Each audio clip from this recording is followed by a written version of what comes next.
Graça e paz, queridos, bom dia. Aqui quem está falando é o professor Mateus. Eu tenho a honra de estar expondo o livro de Josué. Hoje nós vamos expor o 8, 9 e o 10. Eu espero que você tenha feito uma boa leitura para capturar todos os detalhes, porque o meu objetivo aqui é expor os principais pontos e também uma aplicação aí para o seu dia de hoje, para a sua vida. Tenho certeza que a palavra de Deus trará conforto, alívio e direção para a sua vida nesse dia. Mas antes de nós vivermos essa experiência incrível, eu queria poder orar, buscar no Senhor palavras e entendimentos para o dia de hoje, instrução para o dia de hoje e também adorá-lo. Tenho certeza que seu dia vai ser totalmente diferente a partir de que você tenha essa compreensão de que não há nada melhor do que começar o dia falando com o Senhor. Pai, muito obrigado, muito obrigado por esse dia. Obrigado pelo final de semana que o Senhor nos deu.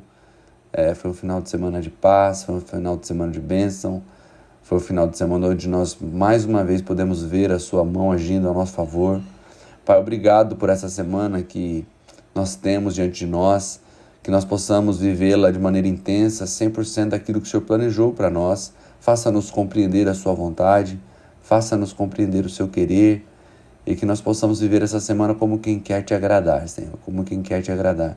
Como quem quer se comportar como alguém que sabe que o Senhor está olhando. Pai, nós aprendemos em Tua Palavra que se nós dizemos estar em Ti, nós temos que andar como o Senhor andou. Então, Pai, que o Senhor possa nos ensinar a andar como Jesus andou. De maneira sábia, de maneira humilde, simples, quebrantada, para que possamos ter aquela convicção de que estamos ouvindo aquela voz que vem do céu dizendo: esses são os meus filhos amados em quem tenho prazer. Que o Senhor possa sentir prazer em nós essa semana, Pai. Em nome de Jesus. Amém. Amados, como eu havia dito no dia de ontem, o livro de Josué é um livro de histórias incríveis, dignas de um roteiro de Hollywood. E logo no capítulo 8, nós já vemos isso. Se você lembrar, nos capítulos anteriores, Israel havia atacado Ai e tinha sido derrotados por conta do pecado de Acã. E agora, depois de terem corrigido o erro, de terem tirado do meio deles o impuro, nós já falamos sobre isso, eles perguntam para o Senhor e são orientados a atacar Ai. E agora, eles não atacam Ai de maneira displicente, eles levam toda a força. E o capítulo 8 vai contar qual foi essa estratégia para atacar Ai. Foi uma estratégia muito inteligente, dada pelo Senhor. Parte do exército ficou escondida atrás da cidade, e outra parte se mostrou pela frente, fazendo com que todo o exército de Ai saísse para batalhar com aqueles que se mostraram à frente da cidade. Mas eles tinham uma estratégia militar de emboscada. O que eles fizeram? Eles fugiram dos guerreiros de Ai, como da primeira vez, fazendo com que os guerreiros pensassem: mais uma vez eles estão sendo derrotados. E quando eles perceberam que eles estavam fugindo, que Israel estava fugindo, todos os homens saíram da cidade de Ai, também de Betel, e perseguiram o exército de Israel, quando eles estavam bem longe da cidade. Aqueles que estavam escondidos atrás da cidade invadiram, conquistaram a cidade, colocaram fogo nela. Quando os guerreiros de Ai viram uma fumaça subir daquela cidade, viram que tinham sido enganados, então quiseram voltar. Mas quando foram voltar, aqueles soldados que tinham colocado fogo na cidade atacaram eles por detrás, e aqueles que estavam fugindo agora não fugiam mais. Voltaram-se diante do exército de Ai, e naquele dia houve uma destruição total da cidade e de todos os homens e guerreiros daquelas cidades, impondo para todos aqueles povos que de repente tinham tido uma esperança em ver Israel sendo derrotado por Ai, eles voltaram a temer e perceber que Deus estava com o povo de Israel. No verso 30 ainda do capítulo 8, nós vamos ver Josué cumprir uma ordem que nós vamos ler lá em Deuteronômio, de quando eles atravessassem o Jordão, eles subissem em dois montes, metade subissem no monte Gerazim e outro no monte Ebal, e ali eles pronunciassem no monte Gerazim as bênçãos, no Ebal as maldições que o Senhor tinha colocado na lei, na sua santa lei. Então, eles fizeram isso, Josué fez isso, construiu um altar, assim como Moisés havia ordenado, e eles cumpriram com essa ordenança do Senhor de declarar diante do povo quais eram as bênçãos para eles caso eles seguissem a aliança do Senhor e quais seriam as maldições caso eles rejeitassem a aliança do Senhor. Então, entramos no capítulo 9. E aqui mais uma história sensacional. Imagina, todos os povos daquela terra começaram a ficar com medo, porque souberam o que Deus havia feito a todos aqueles reis, como eles tinham atravessado o Jordão, o Mar Vermelho, como a muralha de Jericó havia caído. Todos eles ficaram com muito, muito medo e começaram a fazer alianças para poder atacar Israel. Só que teve um povo que agiu de forma diferente. Esse povo era num lugar chamado Gibeon e eles são chamados de gibeonitas. Eles agiram com astúcia e esperteza. E qual foi a estratégia deles? De algum modo, que o texto não diz, eles ficaram sabendo que o povo de Israel não poderiam fazer aliança com os povos da terra. E eles também souberam que Deus havia prometido dar ao povo de Israel toda aquela terra. E que todos os habitantes fossem expulsos e os que resistissem fossem mortos. Então os gibeonitas, sabendo de tudo isso e vendo o poder do Deus de Israel, eles armam uma estratégia. Qual é a estratégia? Eles pegam roupas velhas, eles pegam odres de vinhos remendados, eles pegam sandálias velhas, eles pegam pão seco, eles pegam comida velha, eles fazem um teatro, eles se camuflam de povos distantes, ou seja, eles vão lá e fazem toda uma indumentária de quem estava viajando há meses, com sandálias arrebentadas e roupa suja e pão seco. E quando eles chegam a Josué não consulta o Senhor. Josué fala, olha, vocês devem ser povo aqui de perto, nós não podemos fazer aliança com vocês. Eles falam, não, somos daqui de perto não. Olha a nossa sandália, quando a gente saiu de casa, a sandália estava novinha. Dá uma olhada, ela agora está até furada. Olha esse pão, tinha acabado de amassar ele quando eu saí de casa. O pão tá seco. Dá uma olhadinha nesse odre de vinho aqui, já tive que remendar ele várias vezes porque ele fica rasgando.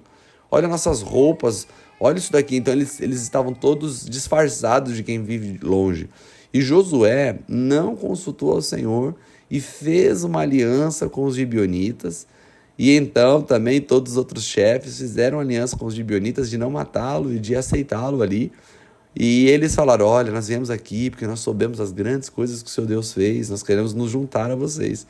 Só que 3 dias depois, eles descobriram a farsa, a trama dos gibeonitas. Só que eles já tinham feito uma aliança. E eles sabiam que o nosso Deus dá muito valor a alianças. E Deus não permitiu que eles desfizessem essa aliança, eles tiveram que honrá-la. Lógico, eles foram amaldiçoados a trabalhar de trabalho forçado, trazendo água para a casa do Senhor e servindo a comunidade de Israel, mas para eles foi excelente, foi um ótimo negócio, porque a partir daquele momento eles passaram a ter aliança com o povo de Deus. E nós vamos ver adiante agora, no capítulo 10, que ao ficar sabendo que os gibeonitas haviam feito aliança com Israel, os povos, Adoni-Bezeque, que era rei de Jerusalém, reúne outros reis e decide atacar os gibeonitas. Olha o verso 3 do capítulo 10. Por isso Adoni-Bezeque, rei de Jerusalém, enviou a seguinte mensagem a Orão, rei de Hebron, a Pirã, rei de Jarmute, e Jafia, rei de Laques, e Debir, rei de Eglon. Venham ajudar-me a atacar os gibeonitas, pois fizeram um acordo de paz com Josué e os israelitas. Então, ou seja, ao fazer um acordo com Israel, os gibeonitas se colocaram contra o povo daquela terra. E ao se colocar contra o povo daquela terra, eles se colocaram ao lado de Israel, e se colocaram ao lado de Deus. Então, os gibeonitas no verso 6 vão mandar uma mensagem para Josué, para que Josué os protegesse, para que Josué os livrasse das mãos daqueles povos. E então Josué, sendo fiel à aliança, ele foi proteger os gibeonitas. E foi nessa circunstância que Deus faz com que o sol pare. Na verdade, nós sabemos, né? Talvez você leia e fale, olha, a lua parou em Ailon, o sol parou em Gibeon, e você possa dizer assim, não, mas a gente sabe que a lua e o sol não são eles que giram, é a terra que gira. Essa é a linguagem que foi usada naquele tempo para poder trazer clareza aos leitores do que aconteceu. O fato é que a terra parou. Se nós olharmos pela ciência de hoje, a terra parou, porque ficou por horas e horas e horas o sol no mesmo lugar. E dando tempo para que eles terminassem a guerra e eles vencessem a guerra por completo.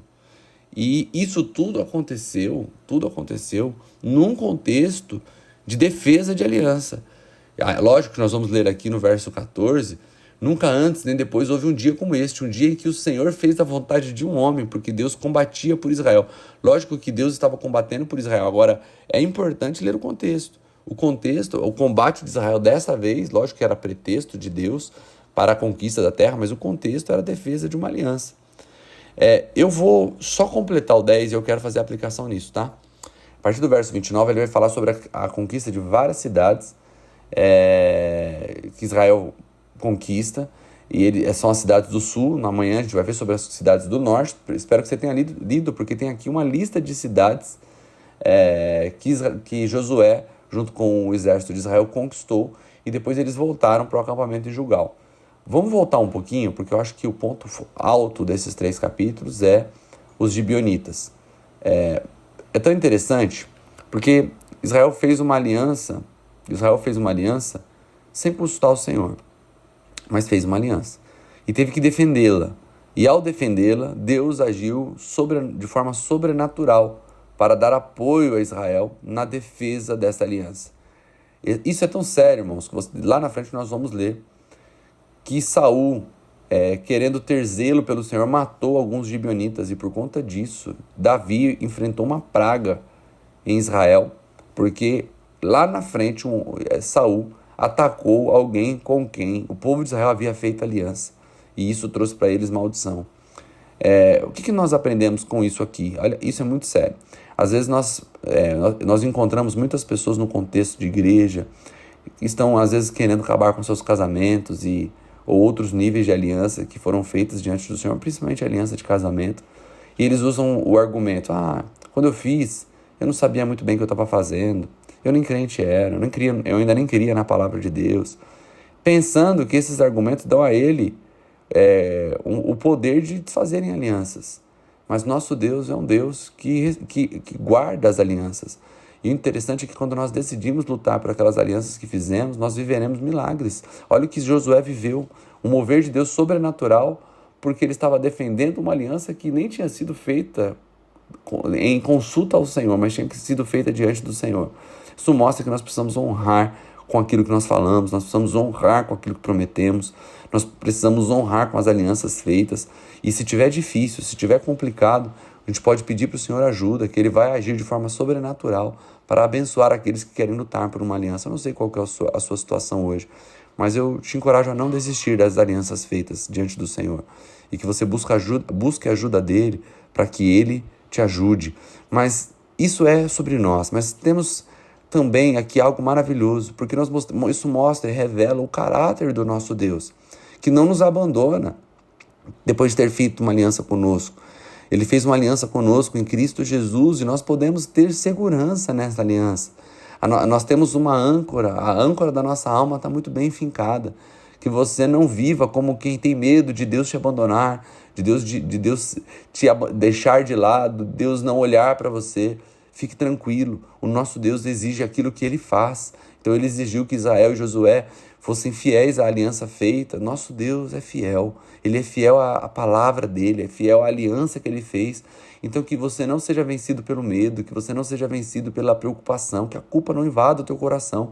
Pelo contrário, que você seja envolvido por uma grande alegria, na certeza de que o seu Deus é um Deus poderoso e fiel à sua palavra, e que Ele não vai te abandonar, Ele não desiste de você, e que você possa ser encorajado essa manhã a se alegrar nele. Que Deus te abençoe, que você tenha um lindo dia.